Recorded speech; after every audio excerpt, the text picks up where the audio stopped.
Olá, tudo bem?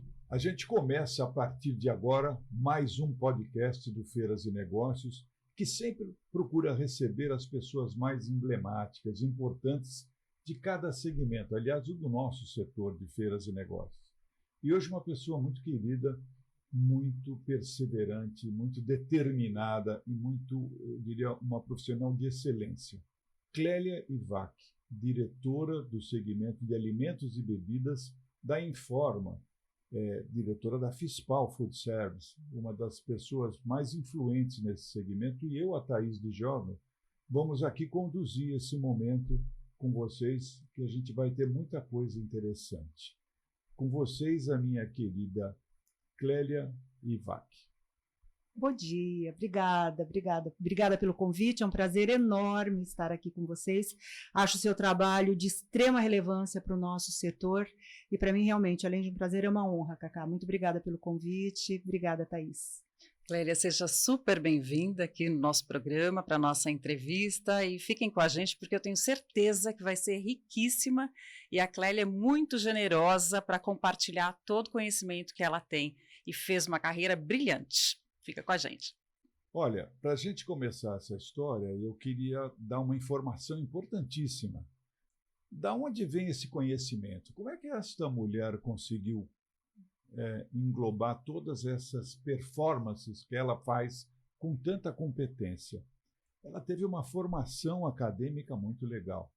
Ela foi uma das alunas da Conquer, do curso da Conquer, que é uma educação completamente fora dos conceitos padronizados que a gente tem. Na realidade, é uma formação acadêmica diferenciada.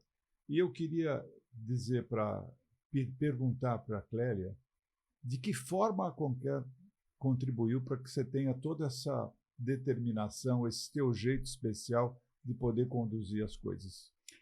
Eu acho que a proposta de ensino e dos cursos da Conquer tem muito a ver com tudo que a gente está vivendo na atualidade, sabe, Cacá, de mudança, de transformação, de inovação.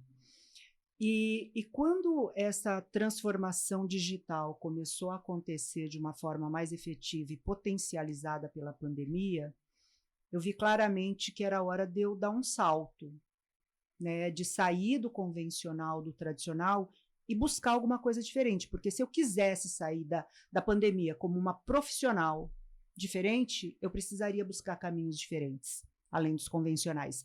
E a Conquer, eu acho que me trouxe isso, sabe? Esse olhar de entender que não existe uma coisa só certa, de que não existe um único ângulo para se olhar para um mesmo fato, e de que a gente precisa estar aberto para as transformações e para as inovações, e que tudo deve ser muito bem-vindo. É muito legal essa visão. Clélia, e eu acho que, para quem não conhece o estilo Conquer, né, é importante a gente ressaltar que é uma escola mais completa, porque quando a gente sai de uma formação, a gente nem sempre sabe lidar com algumas questões, por exemplo, educação financeira, algumas questões de administração, questões de inteligência emocional. Então, a Conquer, além dela ter a grade dela ali, seguindo todo o regramento MEC, ela também inclui na grade algumas questões comportamentais e de gestão que vão fazer com que a pessoa que se formou ali saia um profissional mais disputado pelo mercado e muito mais completo. É isso? É isso. E mais do que nunca, eu acho que o mercado de trabalho hoje comprova que as competências, os soft skills, né, as competências pessoais, elas devem ter um peso maior do que as competências técnicas que podem ser treinadas, aprendidas e executadas. Eu acho que os soft skills são mais desafiadores e requerem mais tempo. Então, a tomada de consciência, né, que escolas como a Conquer nos levam para isso, eu acho que fazem muita diferença na jornada que a gente começa a trilhar a partir de. Sim, por causa de comportamento mesmo, né? Comportamento, sim. E quando você fala da Conquer, né? Eu falo Conquer ou Conquer, não importa. Tem uma coisa que é muito importante.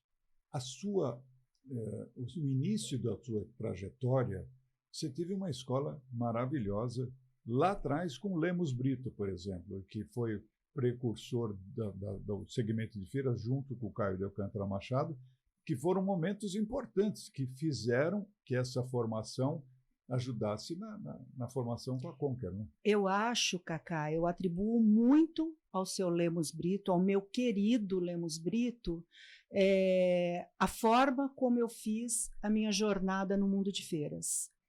Porque ele era um ser disruptivo, inovador, absolutamente fora dos padrões. Na época, às vezes ele era entendido até como meio louco.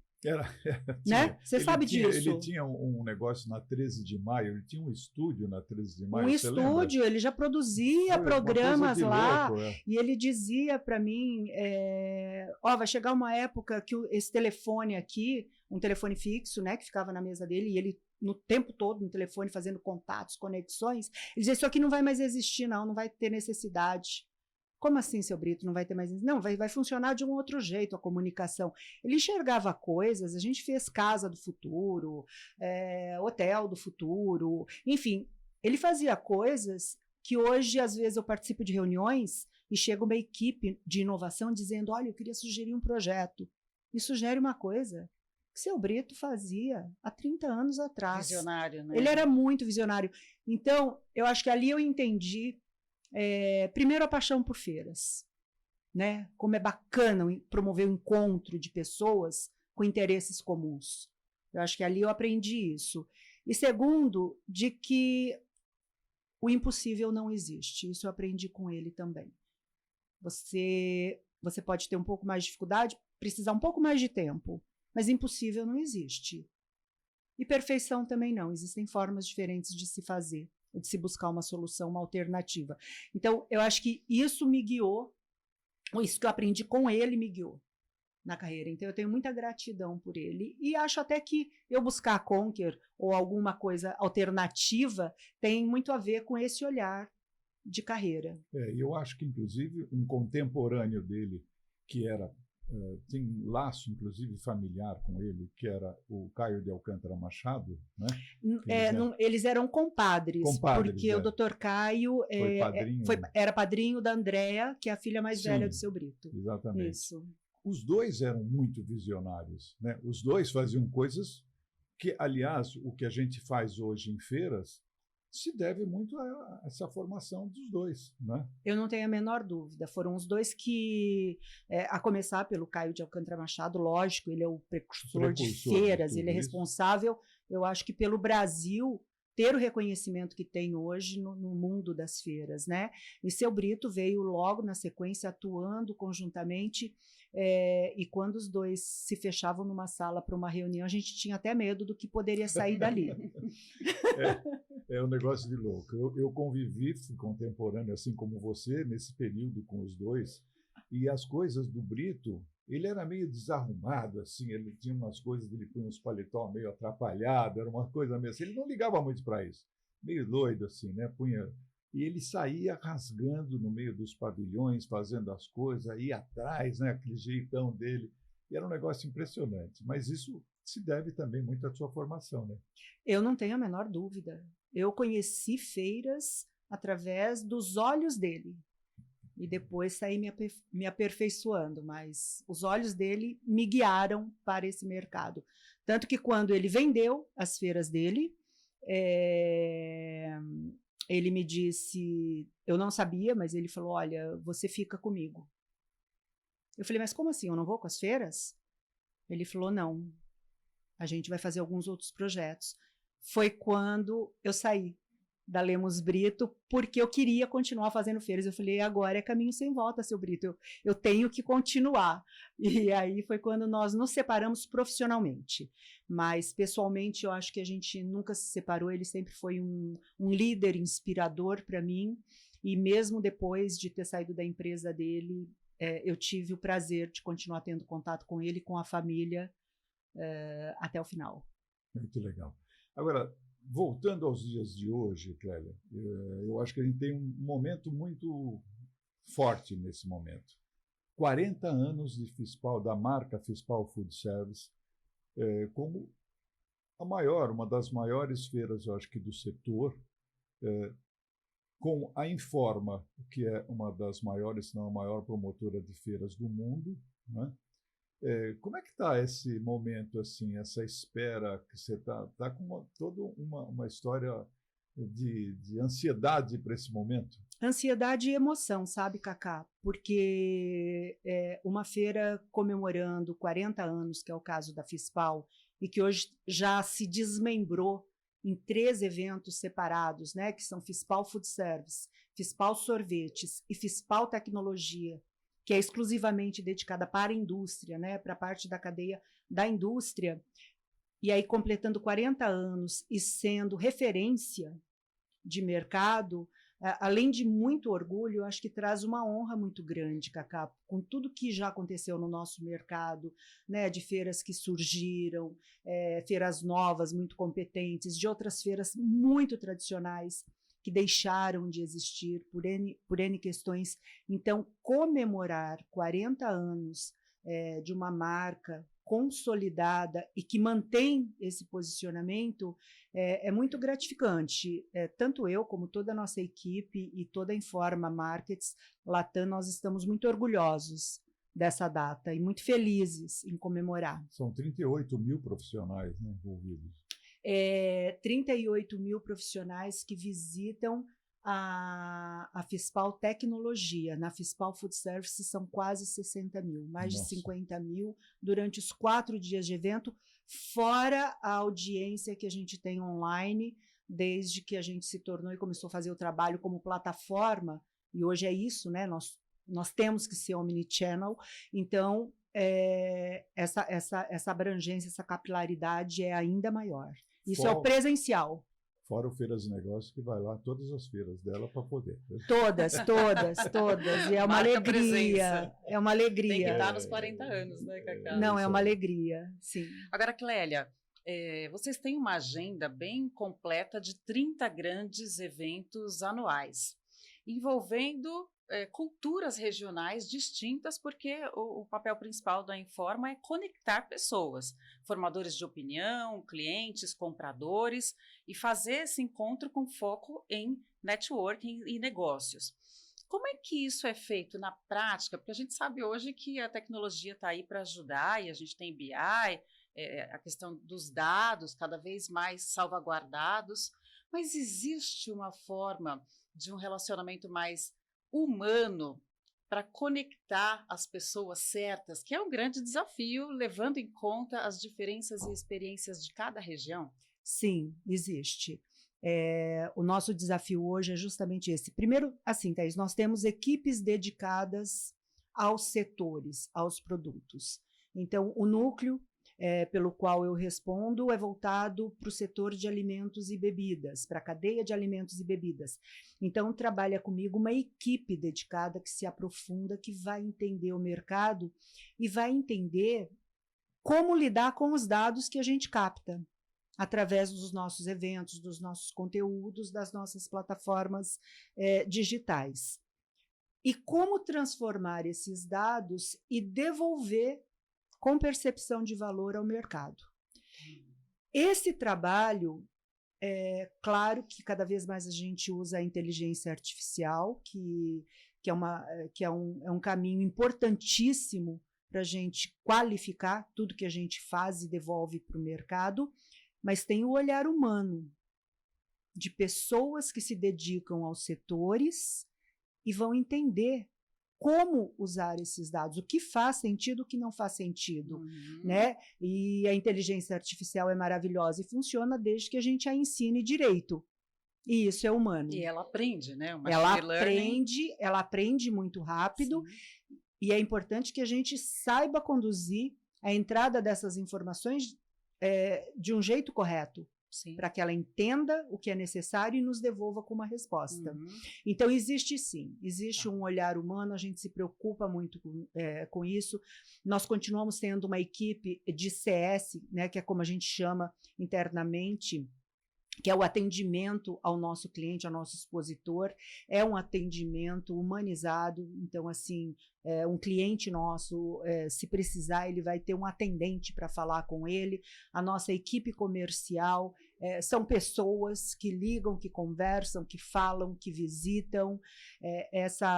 O relacionamento humano ele está muito valorizado e atuando de forma conjunta para a gente fazer a entrega de excelência que a gente consegue com os nossos eventos através do uso de dados e de tecnologia. E o lado humano, né, Clélia? Eu acho que isso também, a pandemia trouxe muito essa valorização dos encontros presenciais, né? Você tem uma passagem de uma primeira feira que você fez depois de ficar tanto tempo suspenso da pandemia? Foi.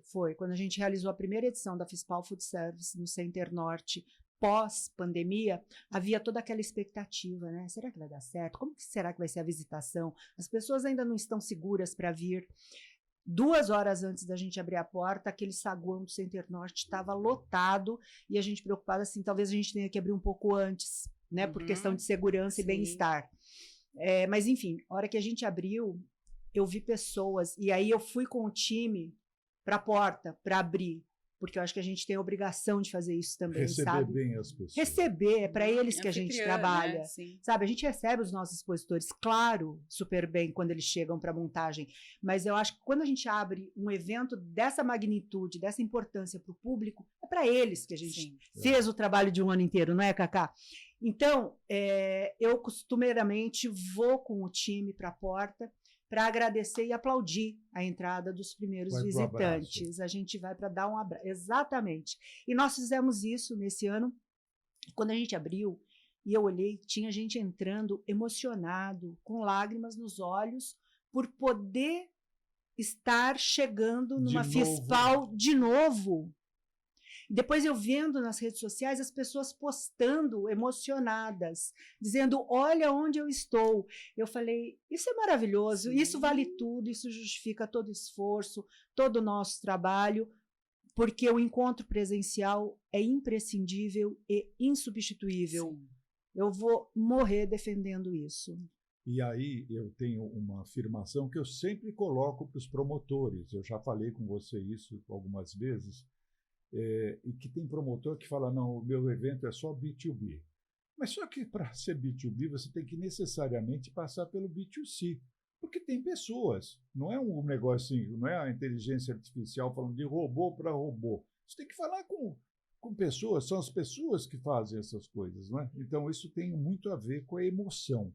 Tem uma frase de um compositor, Eduardo Godin, que ele falava, o importante é que a nossa emoção sobreviva. Você tem que ter emoção. Perfeito. Tem que ser humano. Tem. Então tem que ter, para ser B2B, você tem que necessariamente passar pelo B2C. Ponto. Não é? Atrás de todo profissional e sentado em toda cadeira tem um ser humano. Pronto, acabou. Acabou. Não tem como falar o Exato. contrário. É isso. Agora, pode falar, por favor.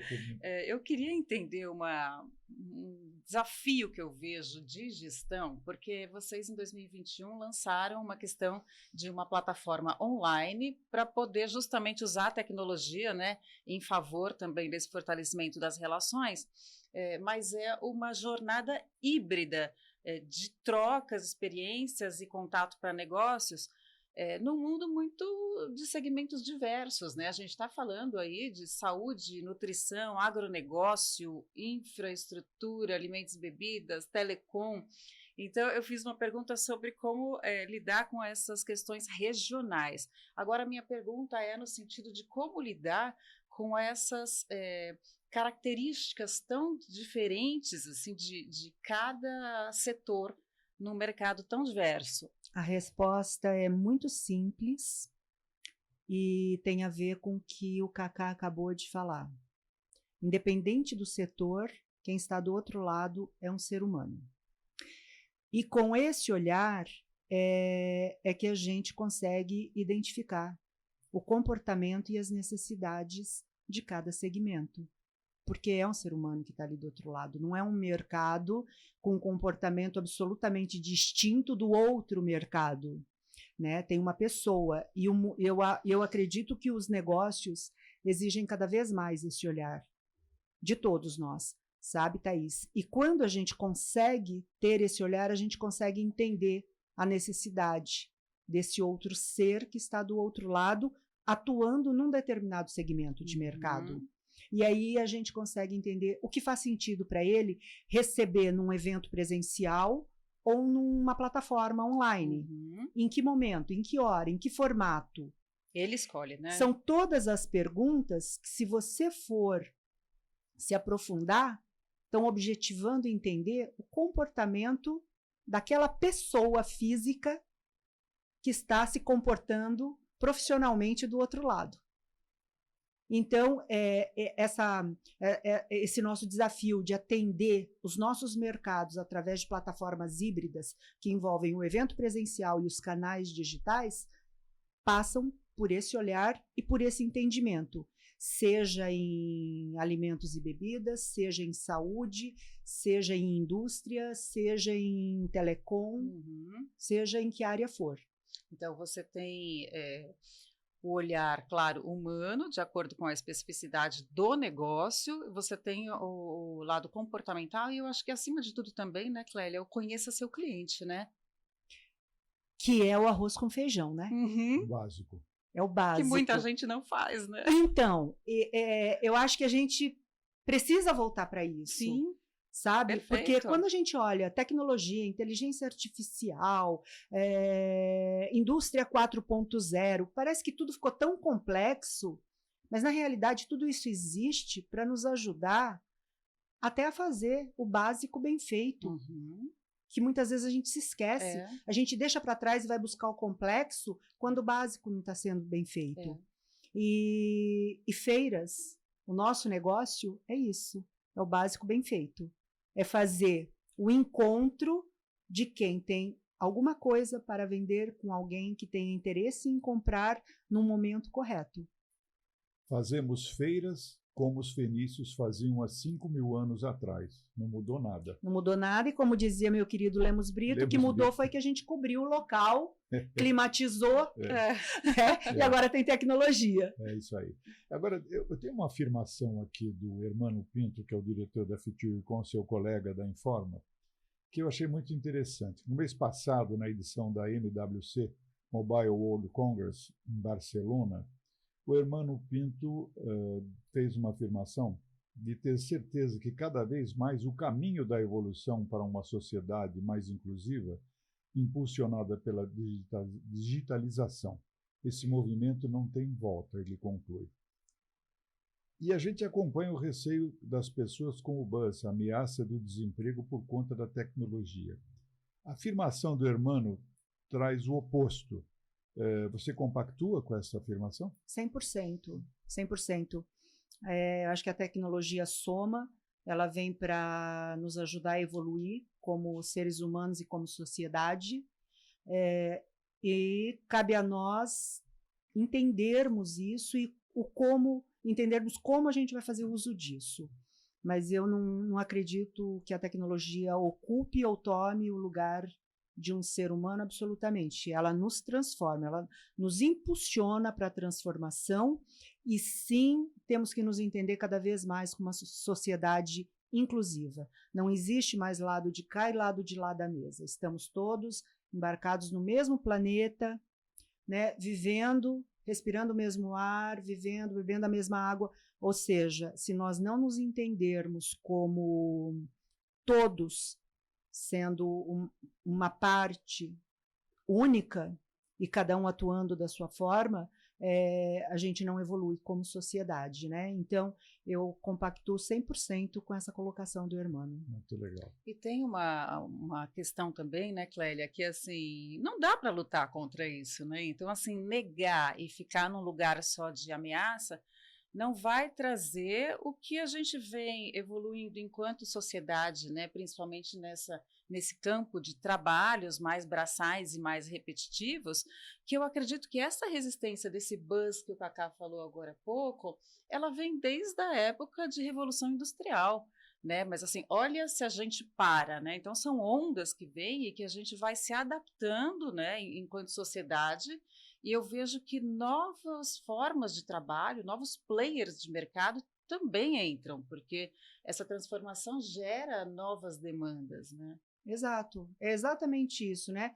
Vem uma nova onda e aí sempre há aqueles que já pegam a onda, assim que ela ameaça subir, já já pegam e são os que chegam primeiro, e existem aqueles que ficam achando que não vai acontecer nada e resistindo contra a onda, via de regra são os que permanecem na praia. Então, eu acho que é um processo natural que existe de evolução, sabe? E não acredito de fato que vá ocupar e vá tirar lugares e direitos, não. É aquela frase, né, Cacá, que enquanto alguns choram, outros vendem lenços, né? Exato. Exato. Agora, me diga uma coisa, a Informa, consolidadamente, tem práticas muito legais, né? No mundo, nas suas feiras no mundo inteiro, em favor da LGBTQIA. O índice Dow Jones foi classificada como uma empresa listada em suas realizações na área econômica, social, ambiental, né? Que a gente tanto fala hoje em dia. Eu queria que você desse aqui um depoimento seu sobre a importância para que a gente possa motivar aos empresários que nos escutam sobre a importância de ser dessa maneira. É o que você acabou de falar, né? Vivemos todos em sociedade, a gente precisa ter respeito pelas coisas que nos cercam, principalmente pelo meio ambiente, pela história das diferenças de pessoas para pessoas, de formas... E vocês têm um olhar bem voltado para isso, né? Muito. A Informa é uma empresa que tem um profundo respeito e valoriza muito as questões de ESG verdadeiramente. Então, nós temos práticas implementadas globalmente e regionalmente para abordar as 3 letras do ESG literalmente. Então, não são metas que nós temos, Cacá e Thaís, simplesmente para cumprir meta, porque corporativamente isso faz sentido hoje, mas porque realmente acreditamos nesses valores e na importância deles para a permanência do nosso negócio. Então, tem sim um olhar corporativo sobre as questões de sustentabilidade, de equidade, de inclusão, sendo tratados com muita seriedade por equipes formadas e direcionadas para isso dentro do nosso time globalmente. Eu acho que isso é muito inspirador. Espero que isso inspire muitas empresas que estão aqui nos vendo e nos escutando e fazendo parte desse momento, porque eu fui uma vez numa feira da Clélia e eu fiquei me surpreendeu. Eu até fiz uma ação lá durante a feira, que você tinha lá distribuindo água para as pessoas num copo que era sustentável, né? Descartável, mas sustentável, frutas que tinham pequenos defeitos e que podiam ser reaproveitadas, e inclusive uma bicicleta que gerava o carregamento de um celular. Né? Eu achei muito legal, eu fiz até uma ação lá mostrando isso.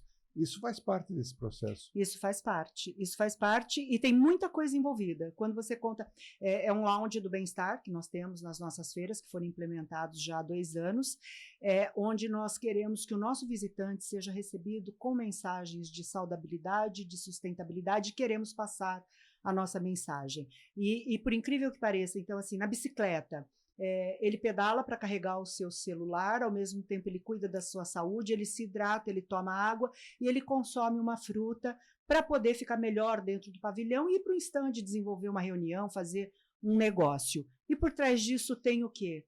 Tem uma ação contra a fome, tem uma ação para a erradicação do desperdício de alimento. Quando a gente traz um parceiro, tem a questão da sociedade, quando eu não comprei aquelas frutas para disponibilizar. Eu trouxe para uma parceria uma empresa que defende esse valor chamada fruta imperfeita, que ele defende que os 30% de hortaliças e frutas que são desperdiçadas na cadeia ou jogadas fora por questões estéticas comerciais erradicariam a fome no Brasil. Então, ele promove a comercialização desses produtos e a gente precisa passar por um processo de amadurecimento como sociedade para aceitar, chegar a escolher uma maçãzinha torta ou de um tamanho menor, né, mas saudável e tão boa quanto, e por que não, né? Então, várias mensagens a gente passa através disso, e nesse lounge tinha também uma massagem promovida por deficientes visuais, por cegos, que também, aí sim a gente contrata e eles são remunerados para fazer esse trabalho, e ali passam questões de equidade, de inclusão, de sustentabilidade, de erradicação da fome, redução do desperdício de alimento, o olhar para o consumo energético, para hidratação, saudabilidade, enfim, passa por tudo. Então, eu sou testemunha de ações como essa. Eu adoro ter você lá testemunhando tudo isso. É importante, né, Clélia? Porque eu acho que cada vez mais a gente fez um estudo recente que diria que o cliente antes não ficava no centro, né? Que no centro a gente tinha na prateleira o produto, e que isso se inverteu, né? Hoje a gente tem o cliente no centro e o cliente na prateleira, e você tem as marcas disputando ali. E daí o estudo dizia o que faz um cliente escolher uma empresa hoje em dia e cada vez mais em detrimento de outra, né? Porque não é mais só preço ou só qualidade, mas é legitimidade de discurso da marca no que diz respeito a esse tema que a gente está falando aqui de boas práticas de ESG, por exemplo.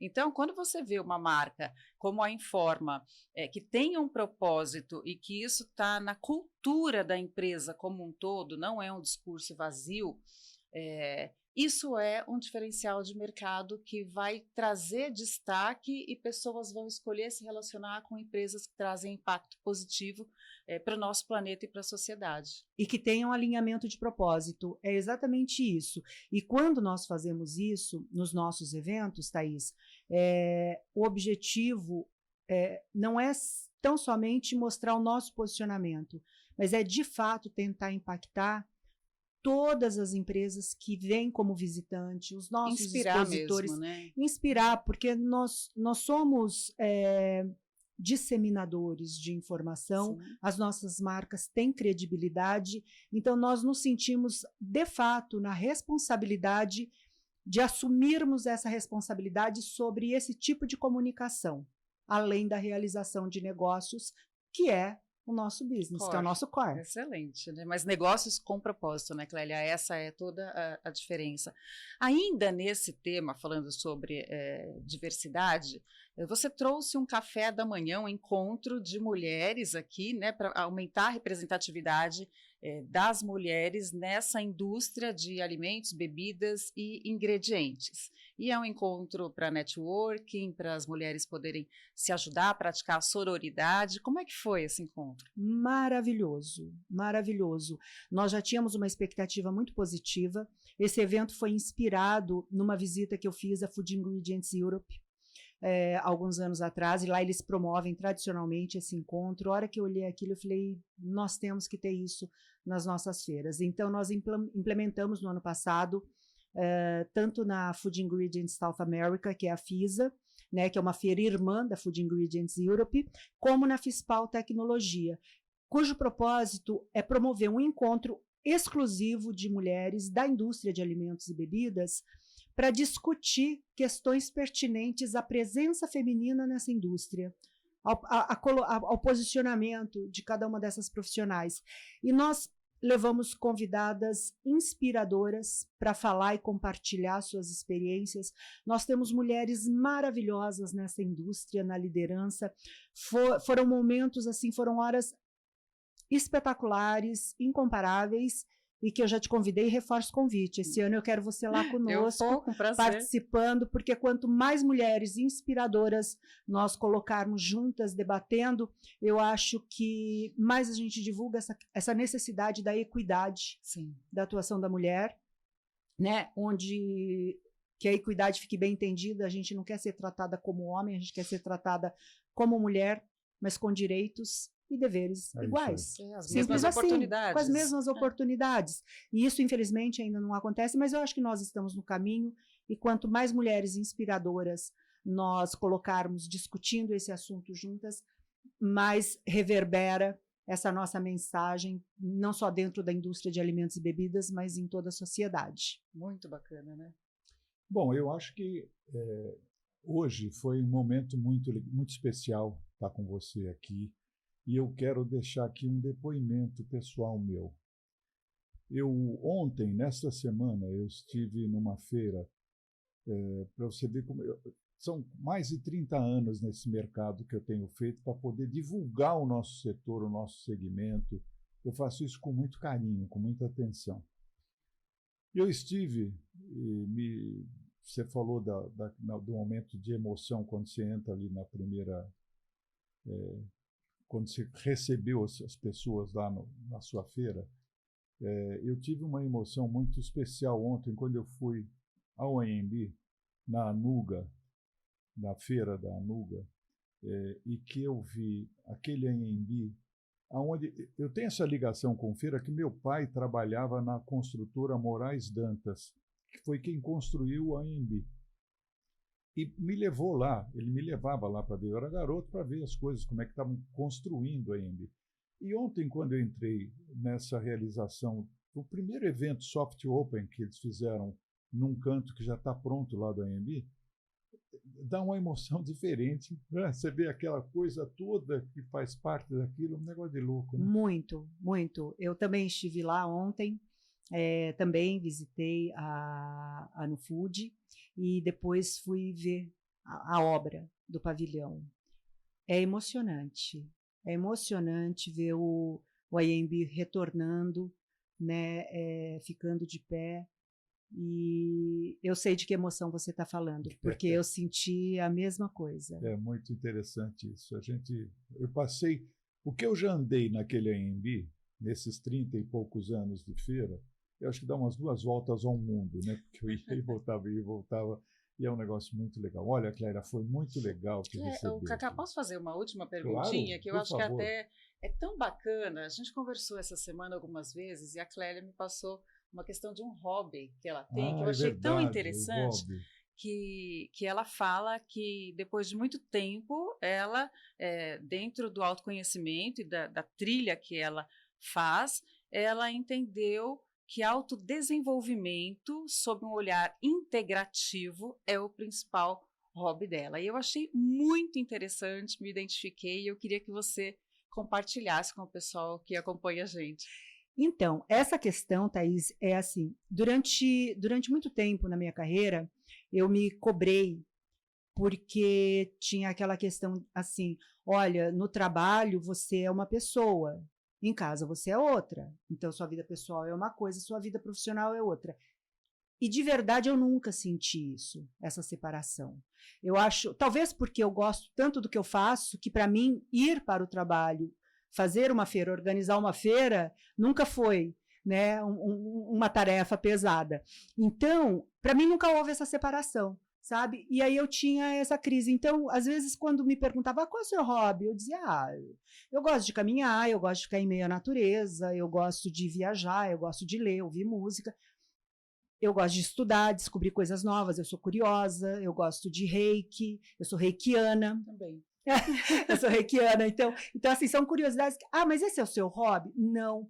Aí, recentemente, eu cheguei à seguinte conclusão, que o meu hobby é me desenvolver, me entendendo como um ser único e integral.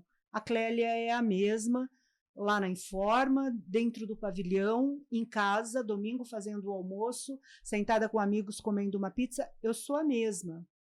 E o que eu vou devolver em cada um desses ambientes deve ser a mesma resposta do que a Clélia é capaz. E nisso eu me entendo hoje como um ser integral que atua em diversos momentos, em diversas frentes, mas eu sou única, sou uma só. E é assim que eu preciso me desenvolver. Então, ao mesmo tempo que faz sentido eu ir buscar um curso de transformação digital na Conquer, faz sentido eu entender o que é o Reiki. Sabe? Coisas assim. Pode parecer meio maluquice da minha parte, mas, enfim, esse é o meu hobby. Me desenvolver como um ser integral. Não, e é lindo, né? Porque tudo faz parte, né? A gente... o resultado do que a gente é essa mescla. É uma soma das coisas. Né? É uma soma. E eu lembro quando eu comecei a trabalhar que tinha essa questão, né? Deixa os problemas na porta da empresa, como se a gente tivesse um armáriozinho ali que a gente guardava o problema, entra numa persona, trabalha e na hora de sair você pega seu problema de volta e vai para casa. Então, isso, na verdade, nunca foi possível, né? Eu acho que hoje a gente tem mais consciência nas lideranças, mas a gente realmente, onde for, vai carregar todos os nossos desafios, virtudes, sonhos, né, como você fala, é uma pessoa que está ali, independente do profissional que seja. E eu ainda acredito que é esse olhar que faz a diferença de um negócio alcançar o sucesso ou não. Eu aposto muito nisso, que o resultado de um negócio, que a gente trabalha por esse resultado, óbvio, né, no mundo corporativo, ele vem muito da nossa capacidade de desenvolver esse olhar e entender que ali na sua equipe, do outro lado, aquele colega é um ser humano que tem problemas, tanto quanto você, tem alegrias, tem tristezas, e tem limites, e tem potencialidades. Bom, então agora é para valer. Desculpe, Thaís, que eu atropelei a Thaís aqui nessa última pergunta, mas foi um prazer maravilhoso poder te receber. Eu acho que muitas pessoas vão ter isso como alguns ensinamentos do teu setor, do nosso setor, né? Que a gente fala e faz com tanta paixão. Muito obrigado, Clélia Ivach, e a gente vai estar sempre à tua disposição, viu? Cacá, eu te agradeço e queria te dizer que eu sigo você também, desde que entrei no mundo de feiras, e você é uma inspiração para mim também, de persistência, de paixão pelo que faz, de amor, você me inspira, e em muitos momentos, quando eu me vejo frente a uma dificuldade ou a um desafio, eu penso nos profissionais do setor que me inspiram para prosseguir, e você é um deles. Obrigada pelo convite. Muito obrigado, querida. Clélia, prazer te conhecer. Você foi muito generosa com a gente, né, compartilhando tantas passagens incríveis. E você que ficou com a gente até agora, continue acompanhando o nosso podcast Feiras e Negócios, que vai ao ar toda quinta-feira, às 15 horas. Até o próximo episódio.